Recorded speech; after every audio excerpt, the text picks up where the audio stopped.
This is Windy City Radio, the show for news, politics, and everything in between.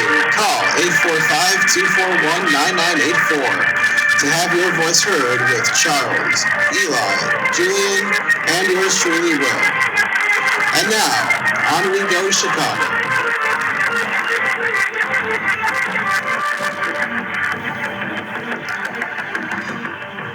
All right, good evening, everyone, and welcome to the very first episode of Windy City Radio. I'm Will, and here with us this evening we have Charles. What's up? Julian. Hello. And Eli. Hey. All right, so we've got a lot of stuff to talk about today. Going to talk about some news, going to talk about some politics, and just anything else that comes to mind. If you want to join us on the air, all you got to do is dial 845-241-9984, and once you dial, make sure you press the number 1 key to get into the queue, and we'll put you on the air, and you can have your voice heard live on the internet. So, let's talk about the one thing that's probably on everybody's mind right now, and that's COVID. With how many deaths now? Is it 180 or 190,000? Let's look that up. That's a good idea. Get an exact number. Yeah. COVID-19 deaths. Whatever exact number. Yeah, there's no exact number. Yeah, we're bullshitting on this talk show. 193,000. Oh, shit. Yeah. Official count. That's going to reach 200,000. I believe that. Oh. Yeah. All right. Yeah, so, 200,000 is definitely likely. I would say probably within the next week, maybe. Yeah. Yeah. It looks like total number of cases in the U.S. is 6.5 million. Let's see how many deaths are there worldwide. I've heard that before. What? We have, globally, it's actually 917,000 deaths. Oh, Jesus. And it's going to be 1 million. I guarantee I'm sure, it. yeah. And the top 5 countries in terms of actually this case. India just surpassed Brazil. They did. Heard that on the news the other day. Yeah, they surpass us soon. I don't know about that. Maybe. Maybe. But in terms of cases, India has we have 6.5 million cases. India is second with 4.66 million. Brazil's about 4.3 million or so. Russia's over 1 million also. Oh, geez. Yeah. Guessing it's being underreported in those. Oh, yeah, definitely. Yeah. That China, too. Probably here also. Anywhere. Probably here. So I think underreporting is a big issue, and also just people. I think a lot of it here is perhaps people not getting tested or asymptomatic. I think asymptomatic cases are a big part of it because if you don't think you have it, or you don't think you were exposed, you're probably not going to get a test. Yeah, it's a 2-week. Now what's it called? Incubation. Yeah, incubation period. Yeah. I mean, that's what's important about the antibody testing, right? That's how we can estimate how many people actually had it. If you do a random sample of the population, that's the only way that we can really get because people aren't going to get tested en masse like that. You know? The question is if the antibody testing is completely accurate. Which it isn't. Heard. Yeah. And people can get it again. Yeah. Which... people can. No, I'm not saying it's impossible. It's been proven. Yeah. But it's usually if someone has a mild case, it's possible that they can get a case later. That's what I've seen happen in the news. Okay, that checks out. Seems reasonable. Actually, when I was working at Jewel, 2 of my coworkers on the night crew ended up getting COVID. One of them. Oh God. Yeah, one of them. Actually, both of them were out of commission for a little while. One of them actually temporarily quit, but got hired again in 6 weeks. About 6 weeks after he got hired again. But one of them that's actually went right back to work after a few weeks. He said that he probably got it at Jewel because he only ever went from his house to Jewel and then back. Does that terrify you? Honestly, I mean, I'm not working at Jewel anymore because I started something in CPS again. So, okay. Yeah, but that's good. Yeah, I mean, I wasn't terribly concerned about it. I mean, we all wore masks and everything, and I wasn't really too worried about getting it. But you kept your distance. What? You kept your distance. Yeah, kept distances. Yeah, social distance. And he did say that his wife and his kid got it, but it wasn't as severe for them. Oh. But also the other guy that got it, he actually he quit, then he got his job back because he was an older guy, he was in his 60s. Right. So he was definitely a lot more at risk. The other guy that got it was a lot younger. The whole thing about the disease is airborne. The 6 feet doesn't really matter. It's all of this is just mitigation. Mm-hmm. Yeah. I wouldn't go so far as to say it doesn't really matter. Yeah, that might be. I guess that was a poor phrasing of my words. What I meant is that because it's airborne, it's not a foolproof. Yeah, it's not a foolproof. prevention. It's just a means of. I mean, there have been very few cases that have been proven to be taken like outside, for example, right? Like the vast majority of times you can tie it to something that happened indoors, usually like in close proximity to someone, or like with like heavy, like when people are breathing heavily, like in all the meat packing plants. That was a huge issue, that people are working in close proximity, Textile indoors, factories, sweating, breathing heavily.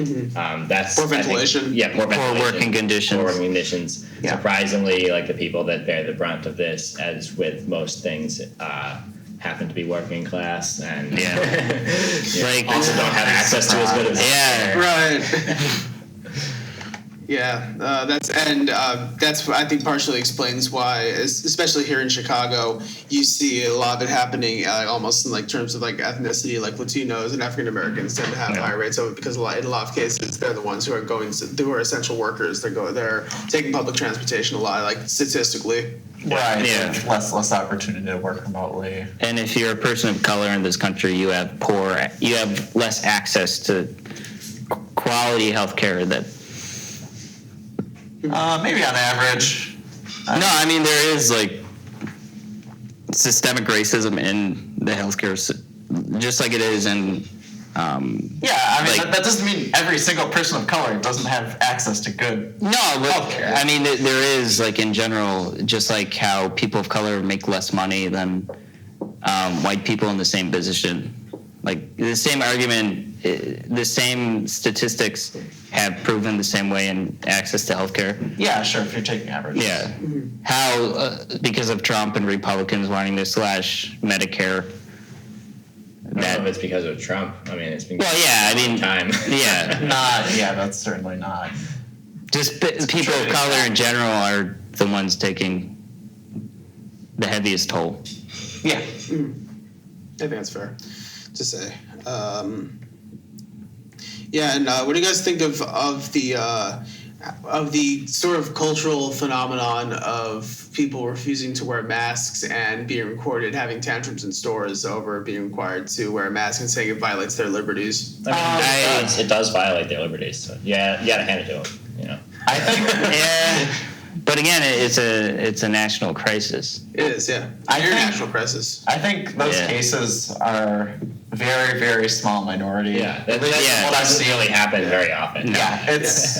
Although it's, I did hear it's cherry picking. Yeah. I did hear from the head of grocery, Joel, that one person, because like obviously we require masks, like one person who came in the store didn't wear a mask, was told to leave, said I was going to kill him. What The guy told him to leave. Yeah.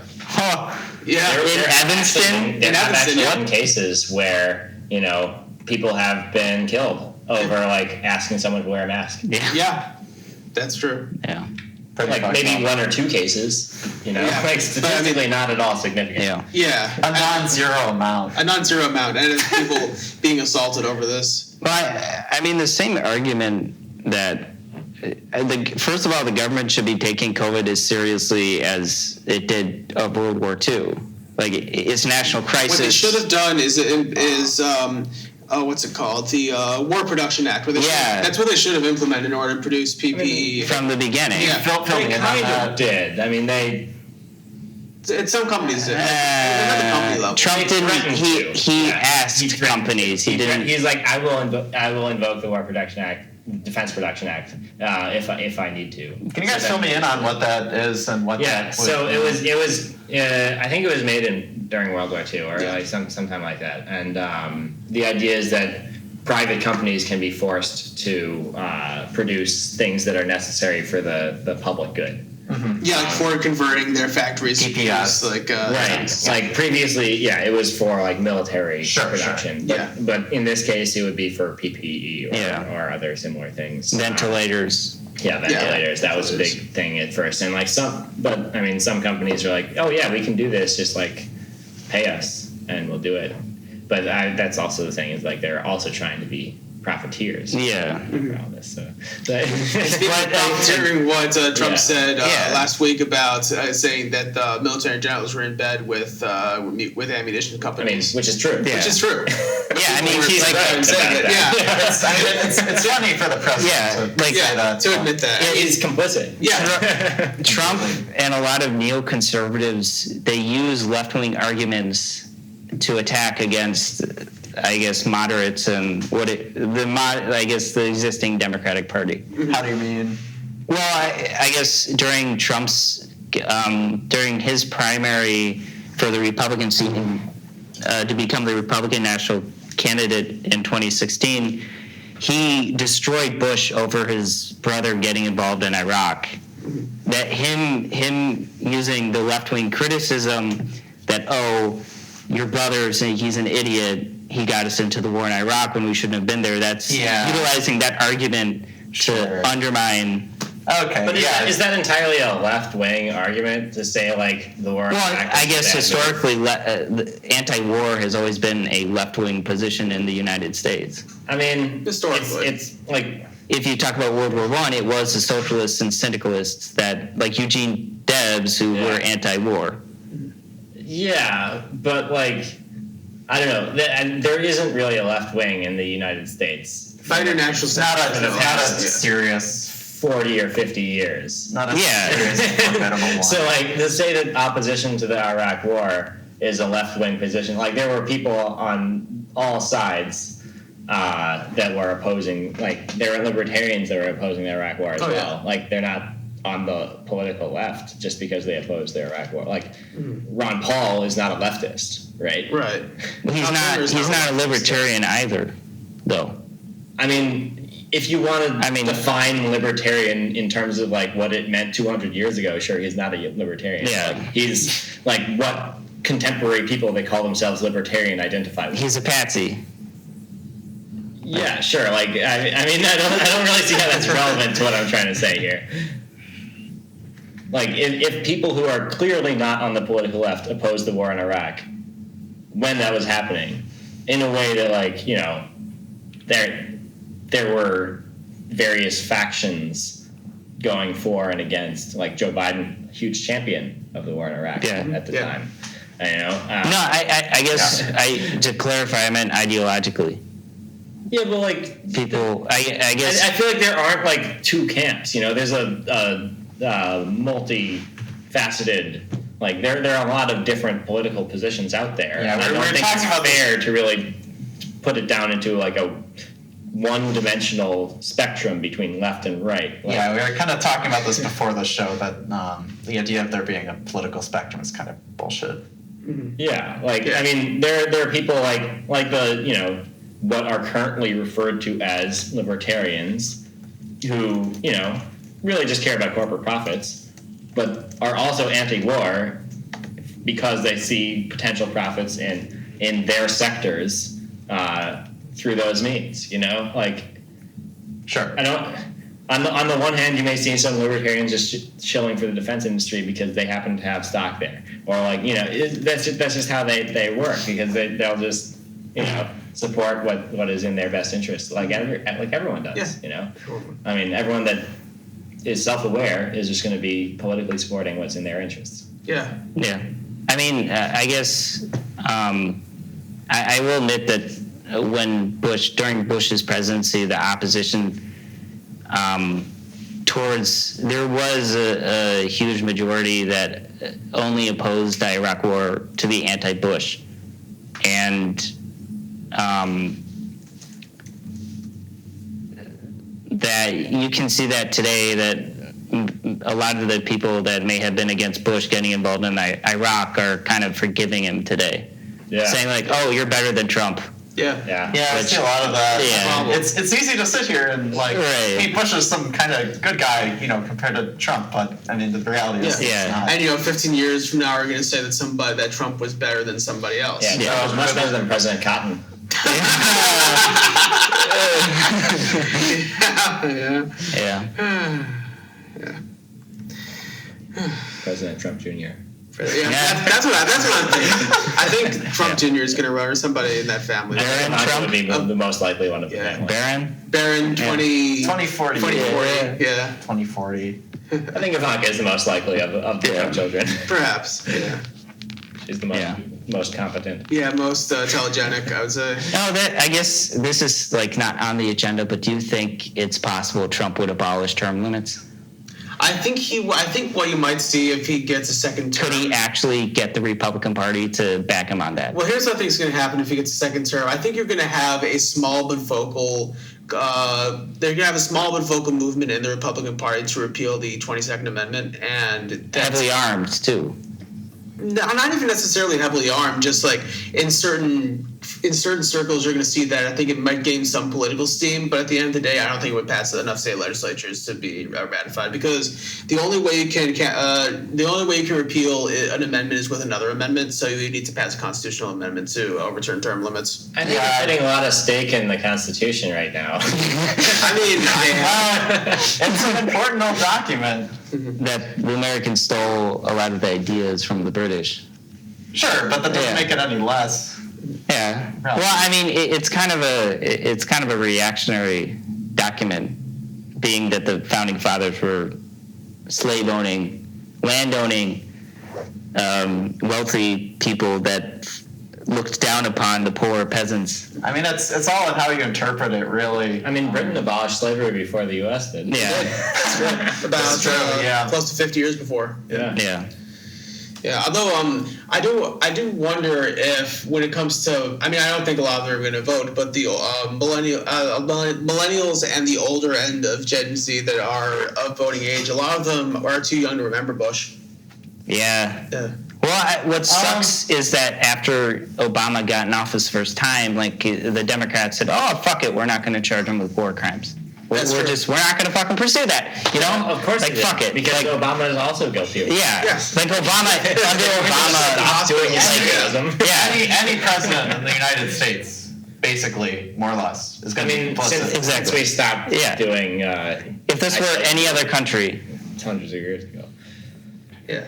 like I think it's under Obama, drone bombings increased, and so did funding to police departments in terms of military vehicles. And so did deportations. Yep. Yeah, that's also true. Yeah, and But if you surveillance, and also going after whistleblowers Exactly. was a big one, Yeah. especially in the second term. and if you mention those criticisms, you get yelled at. Well, and I'm not defending Obama, but my point here is He's better than Trump. In some ways. That's not what I want to say. My point here is that these are things that would happen under any president, Yeah. basically, Exactly. regardless of their ideology, Anybody that regardless is of their able to intentions. get to the point of U.S. president Exactly. is going to be an imperialist. Yeah. That's just Well, that's how empire it's in the job functions. Yeah, exactly. That's how empire functions. And I think today what we're saying is the American empire is on its last stand. Because I don't know. I'm not so sure. the end stage of empire is the rotting of the inside core. There were so many I feel like a lot of people saying that are basing it on cherry-picked examples from previous empires. Like if you look at Rome, for example, which is the preeminent example that the U.S. was based on, right? Like if you read the Federalist Papers, they were all writing under Roman pseudonyms because they were basing this new creation on the Roman system, on the Roman Republic largely. But and there were several, like hundreds of years where it seemed like everything was collapsing, and the people in charge were just completely not only incompetent but completely like morally decadent and like engaging in absolute Debauchery. Yeah. So does it become more authoritarian to maintain empire? I don't think that authoritarian is like a reasonable framework. Yeah, I don't think it really fits in. Yeah. Because at some time, like the citizenry, there has to be an uprising, an outrage towar's. Was there? Is my hope too? Charlie. Am I hoping too much? I don't see it happening. So we're just fucked. I mean, we're living. I could see that. Yeah, we're humans. We're living in a government. In a constitutional republic. Yeah, that's how it works. And we're fucked. I mean, in what sense? Like, what, what are you imagining as an alternative? What is your I guess definition of box, I guess you could say. I don't know. I mean, my hope is that like through I guess my hope is that through protests of Black Lives Matter, the consciousness of that movement is developed further into and I guess it's developed into a broader movement that will pull everyone Charlie, into it. let me play devil's advocate here. Oh.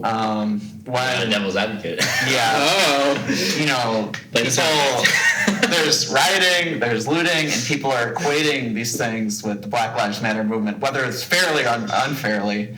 That is an argument being made by the other side, Republican. I mean, I guess, you know, we're saying that, you know, there's not really a political spectrum. Yeah. These are very, very common Republican arguments. Well, I mean, the Republican. I don't think that's gonna. Yeah. You know, you're kind of playing into their. But there's no other alternative besides, like people out in the streets.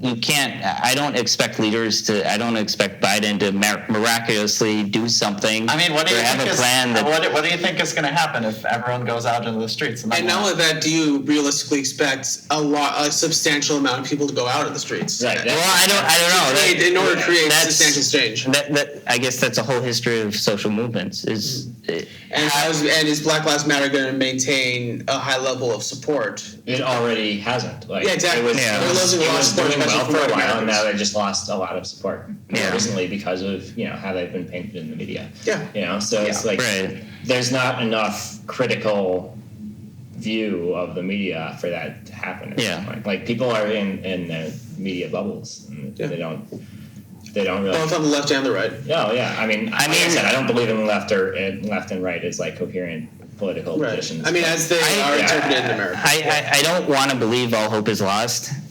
I don't know. I don't know Honestly, I don't know at this point right, because I know Sheldon Wolin, he wrote a lot on inverted totalitarianism and how the United States is essentially that kind of state. It's not full-blown fascism like Nazi Germany, but it has the elements of. What does that mean? Inverted totalitarianism? It's a fascistic state that's inverted, unlike a Nazi Germany state.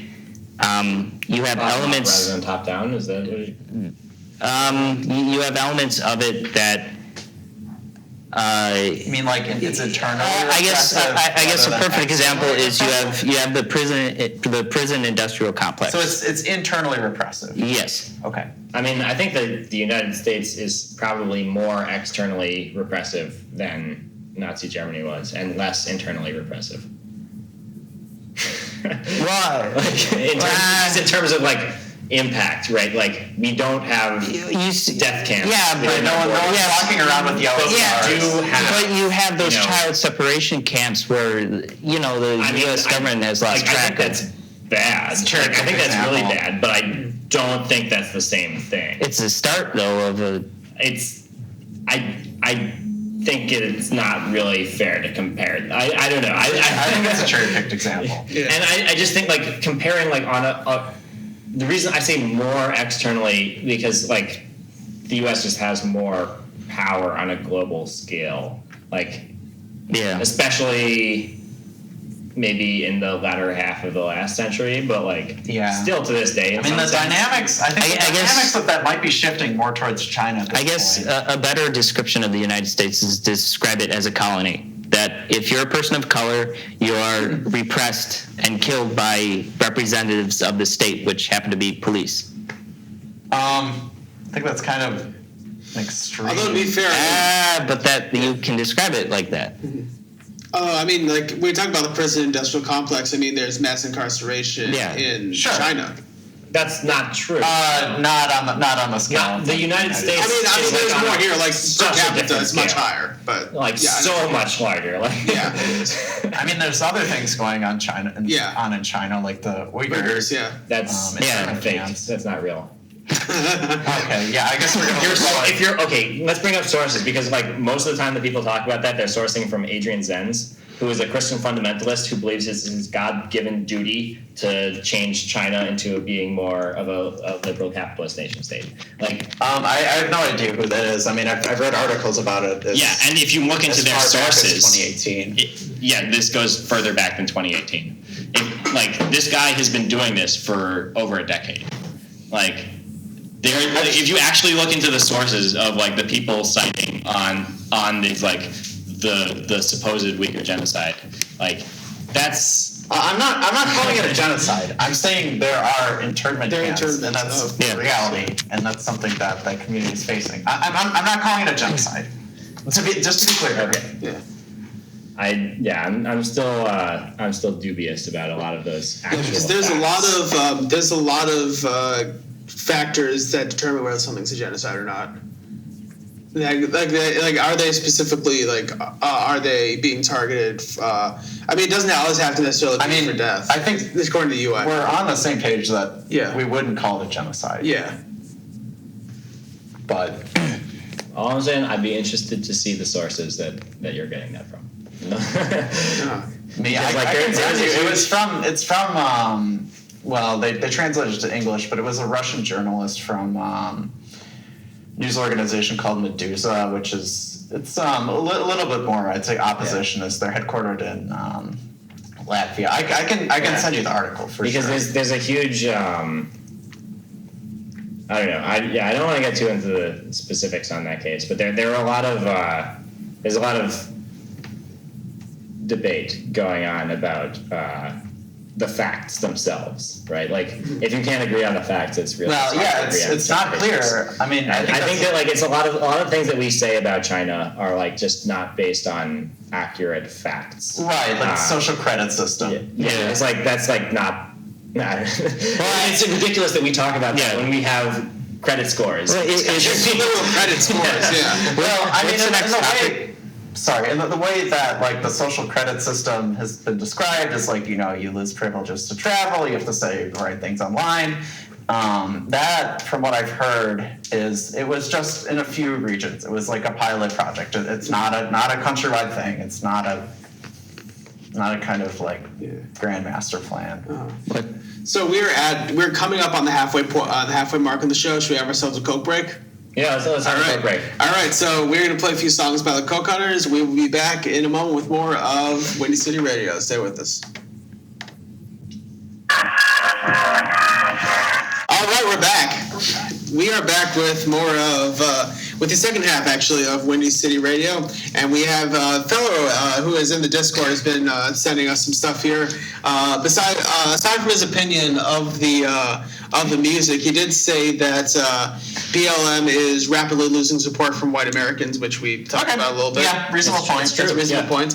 He also said that comparing the U.S. to Nazi Germany is ridiculous. Mass incarceration is found in China, too. Are they Nazis? I guess on one hand, I agree that it's ridiculous to compare that. I completely agree with that. Yeah, but I disagree that mass incarceration is found in China also. But not on the same certain elements, though. Well, okay. I guess certain elements of you can say that there is a neo-fascist movement growing in this country. I don't think that's. I think based on what? I'd be interested to know your definition of fascist if you're saying that this country is fascist and also compared to other countries in the world right now. I just don't see it. If you look at the Republican National Convention, you have Charlie Kirk and the whole narrative that the Black Lives Matter, they're coming into the suburbs. That's dog whistling towards that. These people of color are coming. And I think 1976, he said he opposed school desegregation because he didn't want his children to grow up in a racial jungle.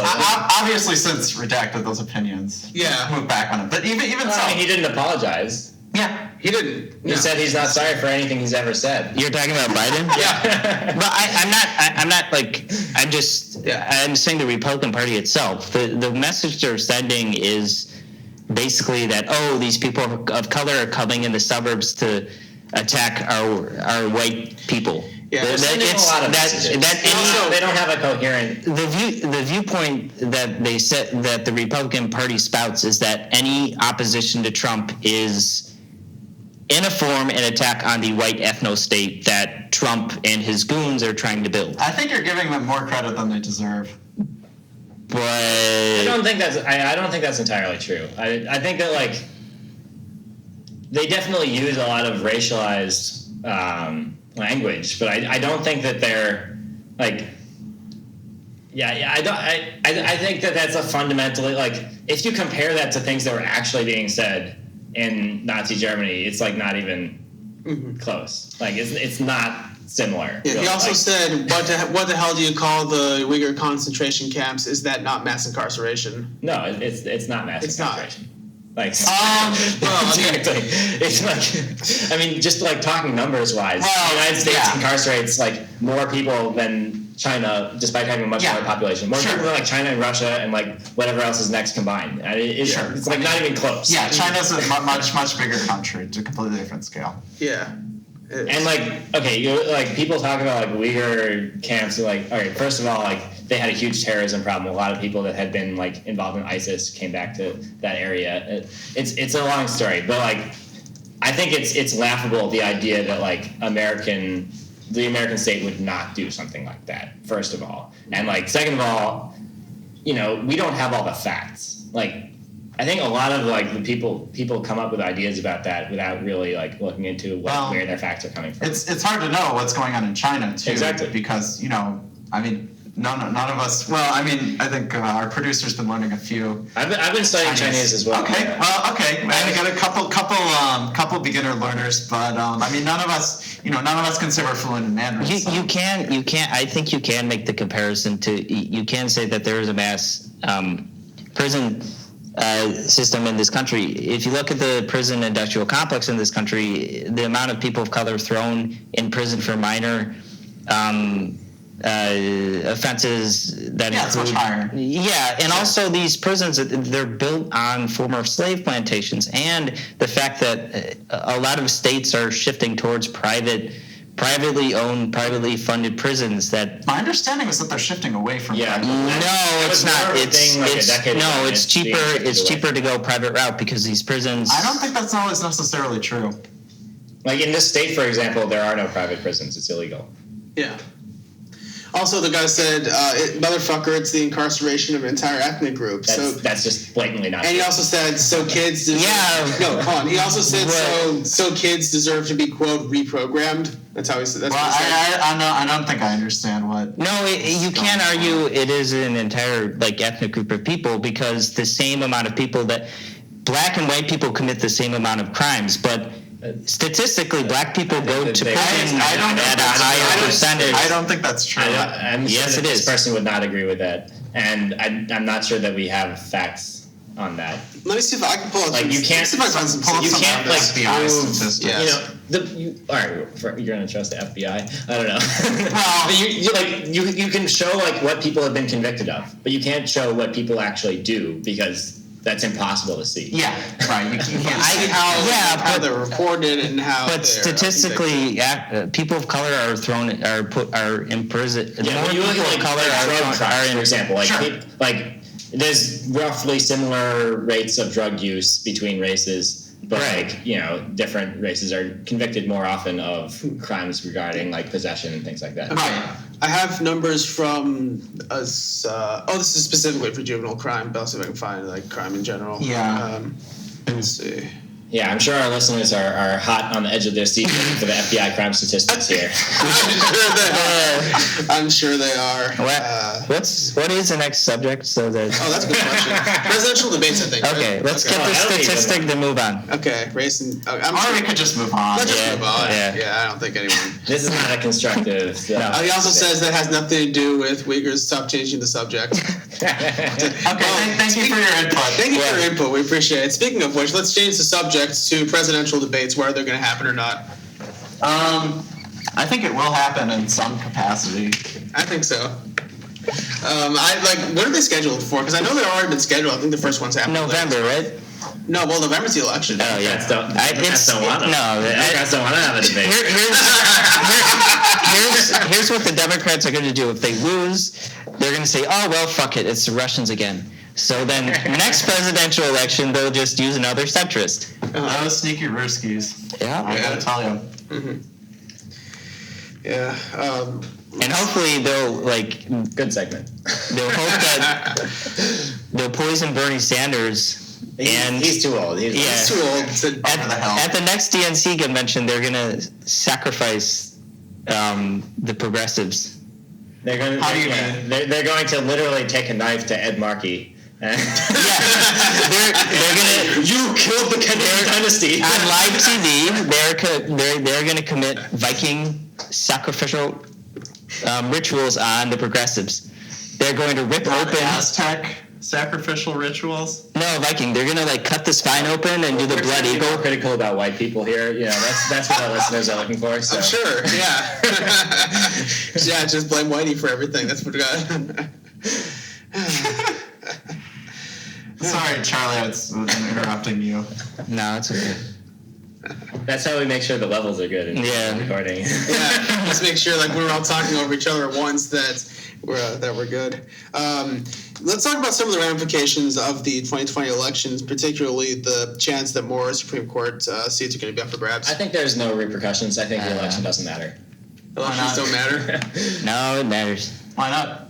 Like, In what sense? Well, actually, I don't know. It I depends feel like on. the null hypothesis is that it doesn't matter, and so we would have to show that it does matter. I guess the Democrats want you to think that it's life and death, but if you They step said that out, last time. yeah, Everyone always says if you that. step outside that Republicans say circle, too. nothing significant is going to change. If Biden's in office, he'll No, just. I don't no think difference. that's true. What's the difference? What's going to change? I mean, the difference. Biden may conduct himself more properly. Quotation He might marks. start more wars than Trump is. The difference. Yeah, true I that. think Yeah. The difference that I would want to get at is not, it doesn't have anything to do with Biden or Trump themselves. It's more about governmental agencies which have taken massive hits and been completely underfunded and completely fucked over, and all these roles. Post office or something. Is what you're talking about? No, not only the post office. I mean, in the That is intelligence community. Oh, I think that we should and the murder environmental- everyone involved in the intelligence community. Yeah. I think they should all be killed. I know I'm not saying that. Oh, also our friend in Discord said, didn't Ed Markey vote for the '94 crime bill? How's that progressive? Yeah. No, I mean, no, legit. That was- legit. I mean, he is one of the quote unquote progressives. Yeah. Like both political parties, they are part of the same. They answer to the same group of people, but they're different factions. That's it. What group of people are you referring to? The globalists. No, not no. The same group of people are the rich and powerful. globalists. Rothschild, Soros.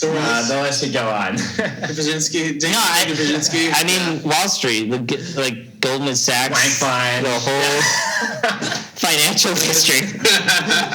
The money changers. The wealthy. The people that killed Jesus. Parentheses. Yeah. I like that we're giving the listeners what they want. Yeah. No kidding. No. It's not what I meant. Yeah. Well, I mean, does it make a difference though? Like, Does what make a difference? if I specify who they answer to, Yeah, I mean, Yeah. okay, first of all, like, if you talk about left or right, like any legitimate political theory of the past 150 years, it's all about knowing who your enemy is. Right? Yeah. Like, going back to Clausewitz. but I mean, do our viewers know the And difference? Schmidt wrote about extensively. What? Do our viewers care to know the difference? I don't know them. I think don't it's know who they are. let's get into it. Yeah, like, I mean, it's all about knowing who your enemy is. Like regardless, like, it does matter. Like, that's probably the most important thing. From a Marxist materialist standpoint, I guess when I mean the people they answer to are the rich and powerful, the ones that make decisions that impact this country.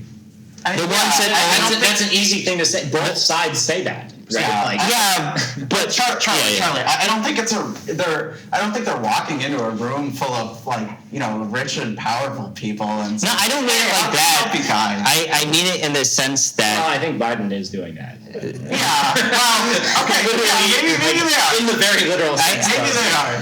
Speaking of which, by the way, our friend agrees with this. He says, of course, both sides. If you don't agree to compromise on things to achieve results, how are you any different from the Tea Party movement? Yeah, no, I agree with that. I agree. I think that's right. I completely agree with that. Yeah. Unreservedly. Yeah. Yeah, I mean, politics is a game of compromise in a lot of ways. Yeah. I mean, not just compromise, though. I think it's a game of both compromise and of, rhetoric. Yeah. You don't just take where people are at. I think this is something that the media gets wrong a lot. They just report on polls. They say, oh, this is an unpopular position, so it's stupid for any politician to endorse it. It's like, no, that's not how it works. The point of politics is to convince people, largely. That's one of the main things that you want to do, is to convince people to agree with you, and then create coalitions that way. It's not just people agree with what they already agree with. People change their ideas all the time. Yeah.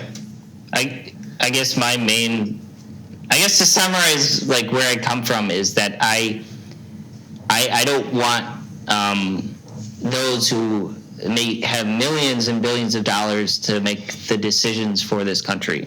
I don't want them to be the owners of this country and That's what people in the Tea Party say also. It's very easy. That's what everybody said. Nobody disagrees with that except the people who have millions and millions of dollars. Yeah, because they have an interest in maintaining that power. Yeah, it's very easy for us to all. Except maybe sit some here and cucked agree with- libertarians that would say no, they deserve it. But everyone else, left and right, agrees. like Rand Paul. Rand Paul is a cupped libertarian. Yeah, I mean, I don't know him personally. I can't say what he really believes. But Ben Shapiro is a cupped libertarian. Is he libertarian? Yes, he describes himself as that. Okay. A lot of people do. A lot of people do. Noam Chomsky calls himself a libertarian. Yeah, and he's probably the closest to a classical libertarian. In exactly. history. Yeah. Yeah, sure. Okay. What's the next topic? The next topic we're going to discuss is it feasible, or is it more feasible? It's going to be feasible to move to a different country after this election, or Yeah, because COVID will go away. of course COVID's going to go away. Exactly what I was going to say. Also, an update from our friend. But you don't support Biden. And voting doesn't matter according to you. He's a compromised candidate, and he disagrees with the elites thing. He says, "I disagree with that, and I don't have millions and millions of dollars. Marxism has no hope in the U.S." I agree. Marxism has no hope in the No, U.S. it doesn't. Yeah, I agree. That's correct. I think you might be the only person that would disagree with that, Charlie. No, I mean, at the current state, Marxism doesn't have any hope. Yeah, and as he goes on to say, doesn't. it's dead on arrival with the electorate, which it is. Yeah. No. I don't think that's why. Because, like I said, people. No, I think that it is dead on arrival. Marxism has no hope because the groundwork just isn't there.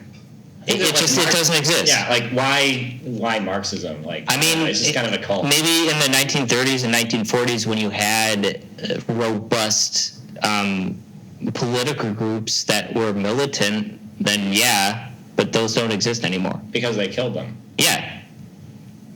Yeah. Because the state apparatus is more powerful than whatever the opposition. Yeah, the state apparatus used violence. The fact that the state apparatus is that powerful means that the same thing that we talk about when we talk about empires in late stage. It's I don't really believe that that's a good formulation for the U.S. because the U.S. the state apparatus still has all the power. Yeah, so, I don't think it's a reasonable comparison. It took literally hundreds of years of absolute way worse than we have now corruption. Not even comparable in Rome before the state apparatus started actually losing power to the point that it wasn't able to control things. And in addition to various crises. Yeah. And our friend said it's been dead on arrival even when Eugene Debs was getting millions of votes. I mean, he was running for office from prison. Yeah, I mean, the thing about Eugene V. Debs too is that when he really came to power in the Socialist Party of America, it had already split. But when the Russian Revolution occurred, the largest socialist party in this country had split in two. You had what was originally the Socialist Party of America, then after 1917, the Communist Party USA split, and that effectively weakened the power of that organization. I mean, if there was going to be a populist movement in America, it was going to be like Williams Jennings Bryan or someone like that. Yeah. Who, like... Well, there's a difference, though, between a populist and Marxist movement, though. Yeah, right. That's what I'm saying. I don't think a Marxist movement ever had a chance in America. No. No. I think that there was a chance for a populist movement. I think like during like the Scopes monkey trial and like things like that. One could argue that a Marxist model could never be applied to the United States because the United States never went through the stages that Europe did. We never had a feudal state. We never had... Huh? Marx was a big fan of Lincoln. Yeah. He wrote letters to Lincoln. Yeah, I know that. He was very interested in that. A segregationist, Yeah, too. Charlie, I don't think I really understand where you're going with this. No, the reason why socialism has failed, why applying a Marxist perspective... Marxism is about Germany, you know. Like at the end of the day, it doesn't really work anywhere else. It's a very Eurocentric Didn't even really work. theoretical approach. Would you say, Charlie, that socialism has been constantly splitting due to ideological purity? Because like everyone like wants that, like because people have like their different ideas and they think that the other group isn't really socialist. Because it's a cult. Yeah, exactly. Yeah, I think that's part of it too. That I don't know. I kind of think like after Marx and the Communist League, after Marx and Engels died, it kind of was up in the air. Like Jesus Christ, it turned into a cult and religion. It wasn't like they weren't like. There was already splits in socialist parties before they were even around. You know, right? I think that like the whole idea of calling it Marxism is just like cultish. You know, like the fact that we just chose this one guy and you can't disagree with him anymore because like he's the founder of the movement now, even though like he really wasn't the founder of the movement. But I mean, people still just, even if they're not cultists, they still use it in terms of describing their ideology, their ideological practice. Like in terms, if people sometimes call them critical theorists. People call themselves, I'm a materialist. I study the material conditions of society to understand positions of power and how people gain positions of power in the current societal structure. Yeah, but like, why is that Marx? You know, like that he wrote a book, and that's how history played out. Another person that came in agrees with our other guy we're discussing because he says people aren't going to listen even if you show them the concentration camps in North Korea, China, and Chechnya. They'll always only target what the news is telling them. It's brainwashing. There's no concentration. Let me There's no concentration camps in Chechnya, but that's an exaggeration of maybe certain kinds of. Prisons, or there's definitely repression. There's persecution. Is Chechnya supposedly leftist now, by the way? Is it? I don't think it is. No, Stalinists like gulags. Yeah. Yeah. They do. Okay. Anyways, yeah. Sorry, William. You're right. No, you're right. And he says he continues on to say, "I know firsthand trying to tell people the truth rarely works." No, that's true. Yeah, I mean. Telling people the truth rarely works. Yeah. I think it was Mark Twain that said, "A lie can get halfway around the world before the truth can put its pants on." Yeah. Yeah. Yeah. Mark Twain, an author of fiction. Yeah. Yeah. What is the topic? We were talking about ramifications of the 2020 election. What we can do, we only have a few minutes left. How about we talk about QAnon like we had planned on for yeah. answer? All right, let's get into it. How Jim Watkins, the guy in charge of 8chan, is likely in charge of it. I mean, QAnon, I think it's funny to me. Yeah, it's entertaining to see people get so into it. Yeah, it's absurd. It's funny. It's absurd. It's a lot like Marxism. Sure. Yeah. Yeah. I don't think it's strange as how much influence it has with people people that you would never necessarily expect to be into conspiracy theories. They get into it because they think they're privy to all this secret information. Would really who even knows if the person behind it is just bullshit. I mean, that's a joke. They're pulling from Paul threads and all this other nonsense. It's not. It's. Yeah, I mean, they backtrace the IPs. They know who did it. Yeah. You know? They're gonna call it cyber police. They're gonna call it cyber police. Goofed. Yeah. I mean, there are ramifications though to conspiracy theories like QAnon. Yeah, or Pizzagate. That Sure, there can be. I mean, there was already a woman that ran. She won her primary. Yeah. Oh, the person that mentioned Chechnya said, "How is Chechnya not a massive concentration camp run by Kadyrov for Putin?" So first of all, it's not really run by Putin. The compromise with Chechnya. He didn't say it was run by Putin. It was By run Kadyrov for for Putin. Yeah. Okay, I don't think it's really even run for Putin either. My take on that is that after the Chechen wars, there was kind of a compromise, and Putin and United Russia, they basically just left them alone. They threw money at them. They said, we don't really want very much to do with you, but we need to keep you in the Russian Federation. And I think there's very, very clear separation between Kadyrov and his dumb assholes that are in charge of Chechnya and Putin and the Russian Federation government.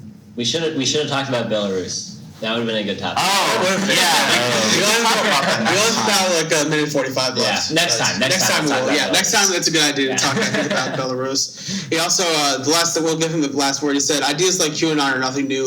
Consider the satanic abuse scare in the 80s and 90s." True. Yeah, he's right. I agree. Yeah. Yep. That's correct. I mean, even Dungeons and Dragons in the 80s, what people thought was satanic. I still might think it's that's satanic. scratching the surface. I mean, you look at what people like William F. Buckley believed back in the day. There's these He believed that people with AIDS should be tattooed on their buttocks. If they have it, that would have saved lives. Yeah, that's just scratching the surface. Yeah. All right, so we have about a minute left. We're going to head out for... seconds. Yeah, thanks, Blog Talk Lady. So, we are going to wrap things up for this evening. Thanks for joining us for our very first edition of Windy City Radio.